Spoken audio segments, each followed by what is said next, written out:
ඉතින් අපි අද වීඩියෝ එකෙන් බලන්න හදන්නේ ඔයගලන්ගේ iPhone එකේ හරි ඔයගලන්ගේ iPad එකේ හරි ඔයගලන්ට password එක අමතකයි නම් ඔයගලන්ගේ touch ID එක වැඩ කරන්නේ නැත්නම් මේ වගේ ප්‍රශ්න ආවනම් කොහොමද ඔයගලන්ගේ password එක නැති කරලා සම්පූර්ණයෙන්ම ඔයගලන්ගේ iPhone එක iPad එක use කරන්න කියලා. ඉතින් මේ වැඩේ කරන්න ඔයගලන්ට අනිවාර්යයෙන්ම කම්පියුටර් එකක් තියෙන්න ඕනේ. ඔයගලන්ගේ phone එක විතරක් ඔයගලන්ට use කරලා මේක කරන්න බෑ. ඉතින් මේක කරන්න අනිවාර්යයෙන්ම ඔයගලන්ට software එකක් download කරගන්න ඕනේ කම්පියුටර් එකකින්. මම ඔයගලන්ට කියලා දෙන්නම් මොකද්ද මේ software එක කියලා. ඉතින් වීඩියෝ එක බලන්න කලින් සිංහලට YouTube channel එක subscribe කරමු නැති කට්ටිය ඉන්නවා නම් දැම්ම subscribe කරන්න අමතක කරන්න එපා. ඉතින් මේ software එකේ නම තමයි ඔයගලන්ට බලා ගන්න පුළුවන් iPhone unlock කියන software එක. ඉතින් මේක හදලා තියෙන්නේ TuneSkit කියන සමාගම. ඔයගලන්ට බලා ගන්න පුළුවන් මේකේදී ඔයගලන්ට forgot iPhone password, multiple wrong attempt, ඒ වගේම broken iPhone screen, touch ID not working, face ID not working, get second hand iPhone. ඉතින් මේ වගේ ඔයගලන්ගේ iPhone එකේ තියෙන හැම ප්‍රශ්නයක්ම ඔයගලන්ට මේ iPhone unlock කියන software එක පාවිච්චි කරලා ඔයගලන්ට unlock කරගන්න පුළුවන් හැකියාව තියෙනවා. ඔයගලන් ගාව තියෙන්නේ iPhone එකක්ද, iPad එකක්ද, iPod එකක්ද මේ මොනවත් ඔයගලන්ට අදාළ නැහැ. ඔයගලන්ට මේ software එකකින් ඒ තුනම හදාගන්න පුළුවන් හැකියාව තියෙනවා. ඉතින් මම අද අන්ලොක් කරන්න හදන්නේ මෙන්න මේ iPad එක. ඔයාලට බලා ගන්න පුළුවන් මේකේ password lock එකක් තියෙන්නේ.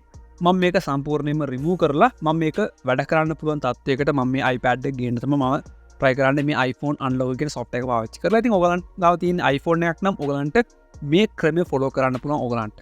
ඉතින් මුලින්ම ඔයගලන් කරන්න ඕනේ මෙන්න මේ free download කියන එක click කරලා ඔයගලන්ට මේ software එක download කරගන්න එක. හරි මේ තියෙන්නේ TuneSkit iPhone unlock කියන software එක. ඉතින් ඔයගලන්ට මෙතන බලා ගන්න පුළුවන් remove lock screen, ඒ වගේම to solve the following screen locking issues. ඒ කියන්නේ ඔයගලන්ගේ password එක අමතකයි නම්, ඒ වගේම device එක lock වෙලා තියෙනවා නම්, use කරන්න අමාරුයි නම් ඔයගලන්ට මේවා හදා ගන්න පුළුවන්. ඉතින් මුලින්ම ඔයගලන් කරන්න ඕනේ ඔයගලන්ගේ iPhone එක iPad එක ඔයගලන්ගේ computer එකට plug කරගන්න එක. ඉතින් මම මේක මුලින්ම කරගන්නම්. ඊට පස්සේ ඔයගලන්ගේ iPhone එක iPad එක ඔයගලන් DFU mode එකට දාගන්න ඕනේ. ඉතින් ඔයගලන්ගේ iPhone එකේ මොඩල් එක හැටියට ඔයගලන්ට මේක DFU mode එකට දාගන්න එක. ඉතින් ඔයගලන් ගාව තියෙන iPad එකක් නම් ඔයගලන්ට මෙන්න මේ iPad කියන එක select කරලා ඔයගලන්ට මෙන්න මේ වැඩේ කරන්න පුළුවන්. ඉතින් මගේ ගාව තියෙන iPad model with home button. ඉතින් මම මුලින්ම කරන්න ඕනේ connect the device to the computer with USB cable. Press the power button and home button simultaneously for approximately 5 seconds. Releasing the power button and continue holding the home button for 10 seconds. ඉතින් මම මගේ iPad එක දැන් DFU mode එකට මම දාගන්නම්. ඉතින් හරි දැන් ඔයගලන්ට බලා ගන්න පුළුවන් මගේ iPad එක DFU mode එකට ආවා. ඉතින් ඔයගලන්ටත් මේක කරගන්න පුළුවන් ඔයගලන්ගේ iPhone එකේ හරි ඔයගලන්ගේ iPad එකේ හරි. දැන් ඔයගලන්ට කරන්න තියෙන්නේ මෙන්න මේ බටන් එක ඔබලා මේකේ ඉස්සරහට යන එක. ඊට පස්සේ ඔයගලන්ට බලා ගන්න පුළුවන් ඔයගලන්ගේ iPhone එකේ name එක, iPhone එකේ model එක සහ firmware versions මේ හැම දෙයක්ම මෙතන automatically මේක select කරනවා. ඉතින් ඔයගලන්ට මේක manually කරන්න දෙයක් නැහැ. ඔයගලන්ට දැන් කරන්න තියෙන්නේ මෙතන තියෙන download button එක press කරගන්න එක. ඉතින් ඔයගලන්ට මේක download button එක press කරාට පස්සේ ඔයගලන්ගේ iPhone iPad වලට අවශ්‍ය firmwares ටික මේ software එකකින් automatically download කරනවා. ඉතින් ඔයගලන් දැන් download කියන button එක press කරන්න. ඉතින් දැන් ඔයගලන්ගේ iPhone එකට අවශ්‍ය firmware එක මෙන්න මේ වගේ download වෙන්න පටන් ගන්නවා. ඉතින් මේක සම්පූර්ණයෙන්ම download වුණාට පස්සේ මොකද්ද කරන්න කියලා අපි බලමු ඊළඟට. ඉතින් ඔයගලන්ගේ firmware එක සම්පූර්ණයෙන්ම download වුණාට පස්සේ ඔයගලට බලා ගන්න පුළුවන් firmware has been downloaded successfully කියලා වැටලා තියෙනවා.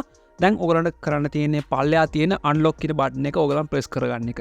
ඉතින් මේ unlock බටන් එක press කරාට පස්සේ ඔයගලන්ට බලා ගන්න පුළුවන් ඔයගලන්ගේ phone එක unlock වෙන්න පටන් ගන්නවා මෙන්න මේ වගේ. ඉතින් මේක සම්පූර්ණයෙන්ම unlock වුණාට පස්සේ unlock completed කියලා මේ වගේ වැටලා තියෙනවා. ඉතින් ඔයගලන්ගේ phone එක ඊට පස්සේ automatically restart වෙන්න පටන් ගන්නවා. ඊට පස්සේ ඔයගලන්ට ඔයගලන්ගේ phone එක සාමාන්‍ය පරිදි use කරන්න පුළුවන්.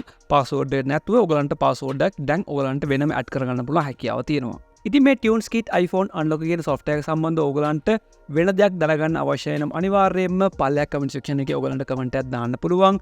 මේ වගේ වීඩියෝස් දිගටම බලන්න අනිවාර්යයෙන්ම සිංහලට YouTube channel එක subscribe කරන්න. මේ වීඩියෝ එක කැමතිනම් like කරන්න. ඔයාගේ යාළුවන්ටත් බලන්න share කරන්න. ආයෙත් අපි මේ වගේම වීඩියෝ එකකින් හමු වෙමු.